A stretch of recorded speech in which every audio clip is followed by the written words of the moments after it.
Good morning students. मैं हूं Ajit sir. आप लोगों के सामने एक नई वीडियो लेकर के आया हूं जो यूपी बोर्ड सिलेबस के अंतर्गत क्लास 12 में ग्रामर पोजीशन के अंतर्गत फर्स्ट चैप्टर नरेशन में आप नरेशन के लास्ट सेंटेंस लेक्चर नंबर 7 में आर्टिकल सेंटेंस को लेकर के आया हूं। और आप कैसे हैं? मुझे उम्मीद है कि आप घर पर होंगे, सुरक्षित होंगे। और मैं ऑप्टेटिव सेंटेंस आप लोगों के सामने लेकर के आया हूं। इसके पहले मैंने आप लोगों को assertive sentence, interrogative sentence, imperative sentence और एक्सक्लेमेटरी सेंटेंस बताया है। और यह वीडियो आप लोगों ने देखा होगा, इसका नोट्स बनाया होगा। मुझे उम्मीद होगा कि यह वीडियो आपको पसंद आई होगी। आप लाइक किए होंगे, शेयर किए होंगे और इस श्री राम नारायण पांडे इंटर कॉलेज कुशर के प्रधानाचार्य श्री त्रियुगी नाथ पांडे के द्वारा ऑनलाइन क्लासेज जो चलाई जा रही है, इस चैनल को आप लोग सब्सक्राइब किए होंगे। और मैं अब नेक्स्ट वीडियो में जो लेक्चर नंबर हमारा 7 है, मैं इसमें ऑप्टेटिव सेंटेंस जो लास्ट सेंटेंस नरेशन के अंतर्गत जो लास्ट सेंटेंस आता है, मैं इसे ऑप्टेटिव सेंटेंस को लेकर के आया हूं जिसका नाम है इच्छा सूचक वाक्य, ऑप्टेटिव सेंटेंस। अब बात आती है ऑप्टेटिव सेंटेंस हम कहते किसे हैं। वह सेंटेंस जिसमें आशीर्वाद की भावना छिपी रहती है, शुभकामना की भावना होती है, प्रार्थना करने की भावना होती है और अभिशाप की भावना होती है, तो वह सेंटेंस हमारा ऑप्टेटिव सेंटेंस कहलाता है। यह सेंटेंस हमेशा प्रायः में से शुरू होता है। में यह हमारा हेल्पिंग वर्ब होता है में, और रिपोर्टेड स्पीच के वाक्य के लास्ट में आपका विस्मय सूचक चिन्ह लगा हुआ होता है, जिसे हम मार्क ऑफ एक्सक्लेमेशन मतलब विस्मय सूचक चिन्ह कहते हैं।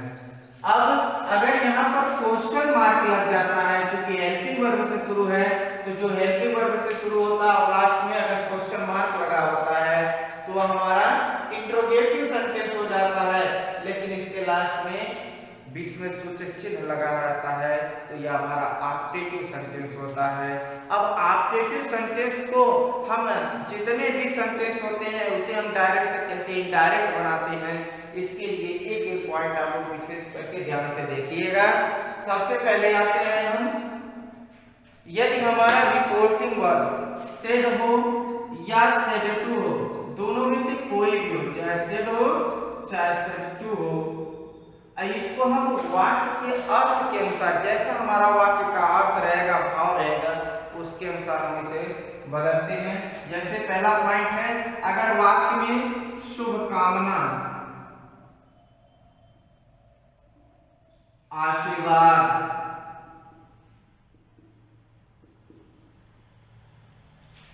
शुभकामना की भावना हो या आशीर्वाद की भावना हो, तो उस कंडीशन में हम सेड या सेड टू को विश्ड में बदल देते हैं।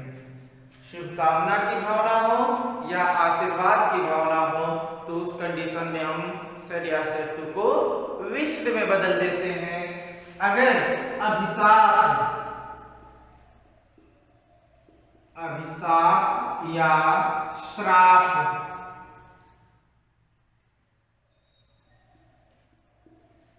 की भावना हो, तो सेड या सेड टू को कर्स्ड में बदल देते हैं। अगर प्रार्थना की भावना है, तो सेड या सेड टू को प्रेड में बदल देते हैं। तो सेड या सेड टू को प्रेड में बदल देते हैं। ये चीज है। अगर अंतिम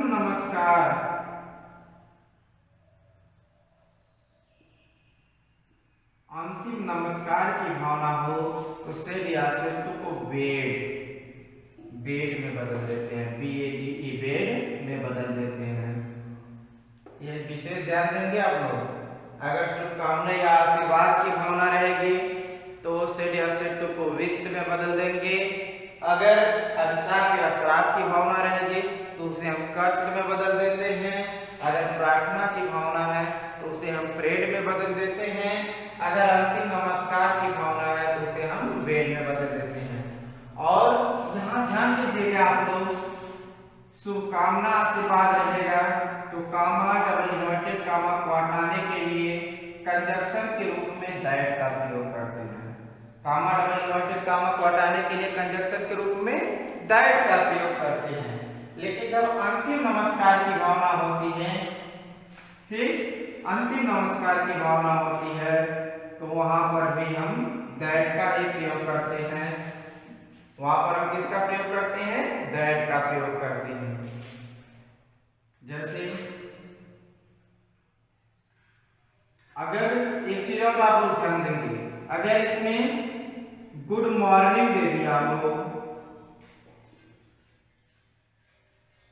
गुड मॉर्निंग दे दिया हो, तब उस कंडीशन में चाहे सेड होगा या सेड टू होगा, इसे हम विश्ड में बदल देते हैं। सेड या सेड टू को किस में बदल देते हैं? विश्ड में बदल देते हैं। लेकिन अगर यह गुड नाइट आ जाए, गुड नाइट या गुड बाय आ जाए, तो चाहे हमारा सेड हो या सेड टू हो, तो इसे हम बेड में बदल देते हैं। तो इसे हम किस में बदलते हैं? बेड में बदल देते हैं।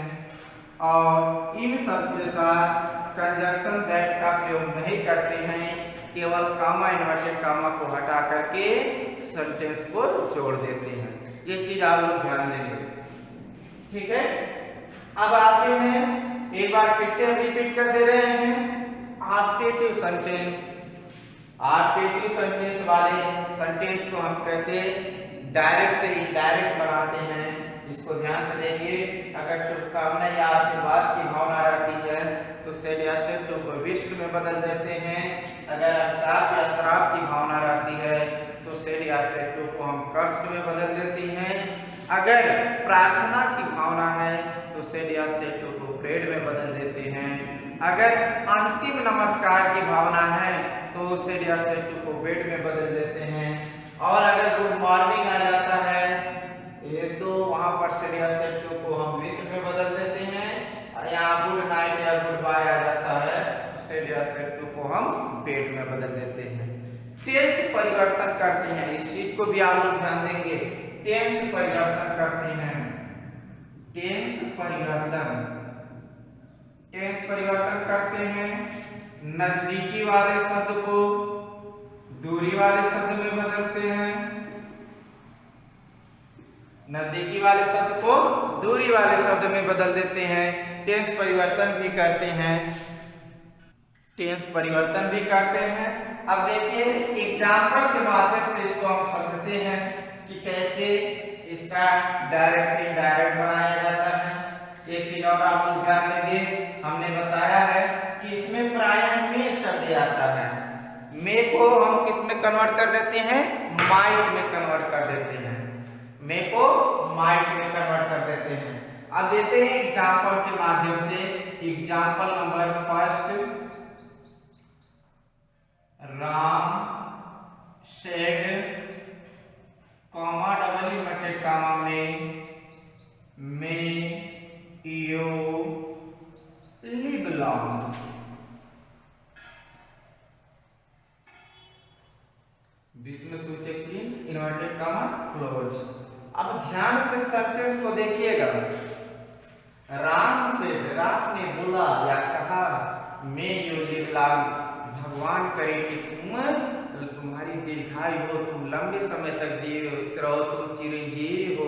तो इसमें क्या किया जा रहा है? शुभकामना दिया जा रहा है या आशीर्वाद दिया जा रहा है। तो दोनों कंडीशन, चाहे शुभकामना हो चाहे आशीर्वाद की भावना हो, तो सेड या सेड टू को हम विश्ड में बदल देते हैं।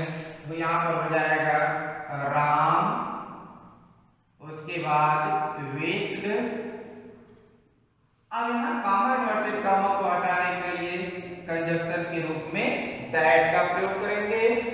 अब जब भी हम कंजक्शन का यूज कर देते हैं, चाहे इसके पहले हमने टू का कंजक्शन बताया था, इफ या विदर का बताया था, दैट का भी बताया था, फिर इसमें भी दैट है, तो उसके बाद हमें सबसे पहले सब्जेक्ट की आवश्यकता होती है। तो इसमें सब्जेक्ट आया है यू। यू हमारा है सेकेंड पर्सन का सब्जेक्ट है।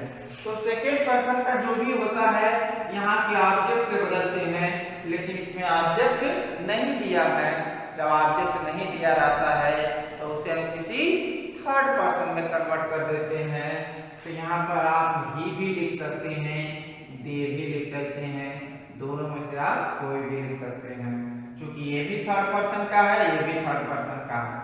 अब इसके बाद सब्जेक्ट के बाद हमें हेल्पिंग वर्ब लाना है। तो हेल्पिंग वर्ब हमारा मे है, तो मे का क्या हो जाता है, माइट हो जाता है। यहाँ पर लिखेंगे माइट। अब उसके बाद वर्ब लाएंगे live long, live long, full stop, inverted comma close. अब एग्जांपल नंबर 2 पर आते हैं। They said to me, comma double inverted comma में, may God go to hell, business which are changed, inverted comma close. They said to me, they means way said means बोले, me means मुझसे भी मुझसे बोले, may God go to hell, भगवान करे कि तुम नरक में जाओ। इसमें कौन सी भावना आ रही है, अभिशाप दिया जा रहा है, श्राप दिया जा रहा है। तो इस कंडीशन के सेट या सेट टू को हम किस में बदल देंगे, कर्स्ड में बदल देंगे। तो हो जाएगा दे कर्स्ड मी, कामा इन्वर्टेड कामा को हटाने के लिए कंजक्शन के रूप में दैट का प्रयोग करेंगे। अब यहाँ सब्जेक्ट है गॉड, गॉड लिखेंगे, मे को किस में बदल देते हैं, माइट में बदल देते हैं, go to hell, full stop. ये हमारा हो गया इनडायरेक्ट नरेशन। देखिए ये रिपोर्टिंग पर हो चाहे सेट हो चाहे सेट टू हो, जैसा हमारा वाक्य का भाव रहेगा, जैसा हमारा अर्थ रहेगा, उसके अनुसार उसको हम बदलते हैं, चेंज करते हैं। अब आते हैं नेक्स्ट एग्जांपल पर। She said to them, comma double inverted comma में, कॉमा डबल इन्वर्टेड कॉमा में, may God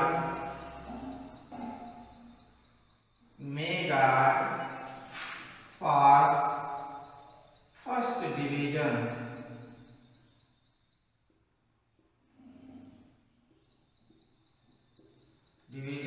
business which exchange inverted comma close. She said to them, she means what, said means बोली, to them means उससे बोली, may god pass first division, भगवान करे कि तुम जो है फर्स्ट डिवीजन पास हो जाओ। मे गॉड पास फर्स्ट डिवीजन, भगवान करे कि तुम फर्स्ट डिवीजन पास हो जाओ। तो इसमें क्या किया जा रहा है, प्रार्थना किया जा रहा है। तो जब प्रार्थना की भावना है तो सेड या सेड को हम प्रेड में बदलेंगे। तो सी प्रेड देन, कामा डबल इन्वर्टेड कामा को हटाने के लिए दैट का प्रयोग करेंगे। मे गॉड, यहाँ गॉड है सब्जेक्ट, गॉड को लिखेंगे, माइट हो जाएगा, मे का माइट हो जाता है, pass first division, first division, full stop. अब आते हैं नेक्स्ट एग्जांपल पर। मुझे उम्मीद होगा कि मैं जो भी एग्जांपल समझा रहा हूँ या मैंने जो भी नरेशन का वीडियो बनाया है आप लोगों को पसंद आया होगा, आप लोग उसका नोट्स बनाए होंगे। अब आते हैं पॉइंट पर, अगला एग्जांपल। सी कामा इन्वर्टेड कामा में good bye,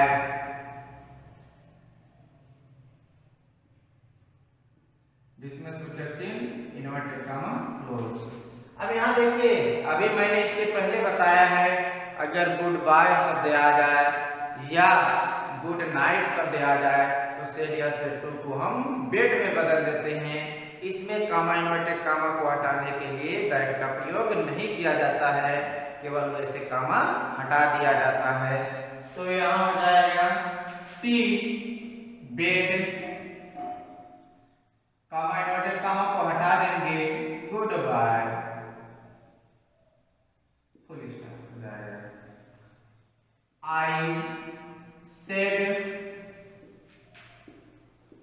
to him, comma inverted comma में गुड मॉर्निंग सर,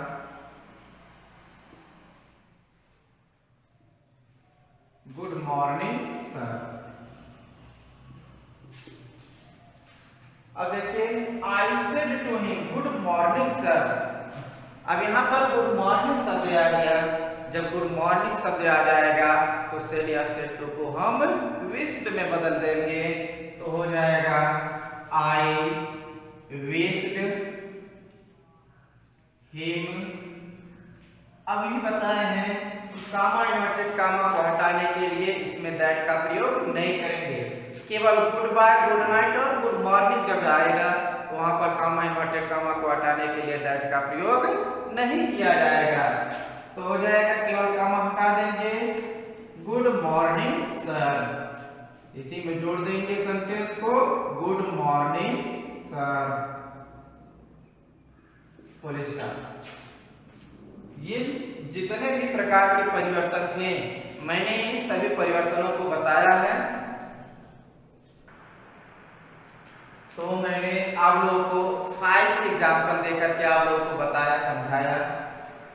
मुझे उम्मीद होगा कि मैंने नरेशन में जितने भी लेक्चर 1 2 3 4 5 6 7 ये 7th लेक्चर मैंने आप लोगों को पढ़ा दिया, और आप लोगों के द्वारा मुझे उम्मीद होगा कि आप लोगों ने वीडियो को पॉज करके देखा होगा, उसका अपना नोट्स बनाया होगा, और मुझे उम्मीद होगा कि आप अधिक से अधिक इस चैनल को अपने दोस्तों में शेयर किए होंगे आप लोग, और चैनल को लाइक किए होंगे, सब्सक्राइब किए होंगे। और मैं आप लोगों को बता देता हूँ कि यह ग्रामर पोजीशन का जो फर्स्ट चैप्टर है नरेशन, नरेशन के अंतर्गत ये हमारा 5 प्रकार के सेंटेंस जो बनाए जाते हैं डायरेक्ट से इनडायरेक्ट, मैंने 5 प्रकार के सेंटेंसों को पढ़ा दिया है। उम्मीद होगा कि आप लोगों को समझ में आया होगा। अगर नहीं समझ में आया होगा, कहीं भी आपको दिक्कत होगी, कोई परेशानी होगी, तो आप हमारे कमेंट बॉक्स में जरूर लिख करके भेजिएगा, हम लोग उसका निदान करेंगे। अब हम नेक्स्ट वीडियो में क्लास 12 के अंतर्गत पोएट्री में फर्स्ट पोएम कल मैं आप लोगों के लिए लेकर के आऊंगा। तब तक के लिए धन्यवाद, थैंक यू।